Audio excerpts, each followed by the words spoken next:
ભારતના પાડોશી દેશ બાંગ્લાદેશમાં હિન્દુઓ પર થઈ રહેલા હુમલા અને અત્યાચારના વિરોધમાં વડોદરા શહેરના માજલપુર વિસ્તારમાં હિન્દુ સંગઠનો દ્વારા ઉગ્ર વિરોધ પ્રદર્શન કરવામાં આવ્યું હતું। માજલપુર પ્રખંડના આયોજન હેઠળ યોજાયેલા વિરોધ પ્રદર્શનમાં મોટી સંખ્યામાં કાર્યકર્તાઓ જોડાયા હતા। વિશ્વ હિન્દુ પરિષદ બજરંગ દળ દ્વારા માજલપુર વિસ્તારમાં ભારે સૂત્રોચ્ચારો કરવામાં આવ્યા।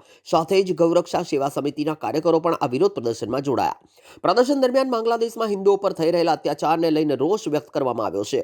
ઉગ્ર વિરોધના ભાગરૂપે પ્રદર્શનકારોએ બાંગ્લાદેશના રાષ્ટ્ર ફોટા સળગાવી અને પૂતળા દહન કર્યા હતા। કાર્યકરોએ આંતરરાષ્ટ્રીય સ્તરે હિન્દુઓની સુરક્ષા સુનિશ્ચિત કરવા તેમજ બાંગ્લાદેશ સરકાર સામે કડક કાર્યવાહી કરવાની માંગ પણ ઉઠાવી હતી।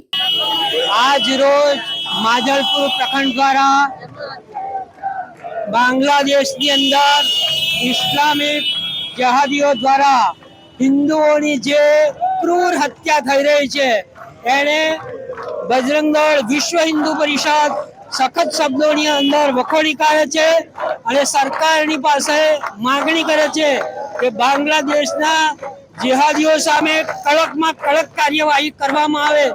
ભારતભરની અંદર બજરંગ દળ અને વિશ્વ હિન્દુ પરિષદ દ્વારા આવા કાર્યક્રમો ચાલી રહ્યા છે।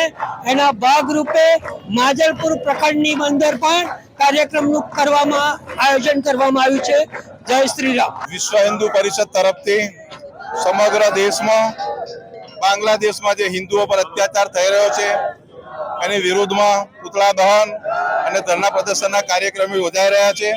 તેના જ ભાગરૂપે વડોદરા મહાનગરના માજલપુર પ્રખંડમાં પણ આજે કટ્ટરવાદી જેહાદી આતંકવાદીઓના ઇસ્લામિક આતંકવાદના પૂતળાનું દહન થઈ રહ્યું છે।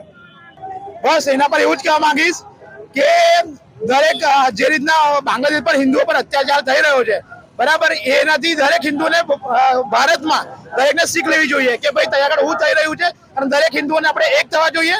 અને આ જે જેહાદીઓ છે અને જે કટ્ટરતાથી જે હિન્દુનું નરસંહાર અને જે બર્બરતાથી જે હત્યા કરી રહ્યા છે એના પર આવાજ ઉઠાવીને બધા એક થવું જોઈએ, દરેક હિન્દુને એક થવું જોઈએ। માંજલપુર પ્રખંડમાં આનો વિરોધ પ્રદર્શન થયો છે ઉગ્રતાથી।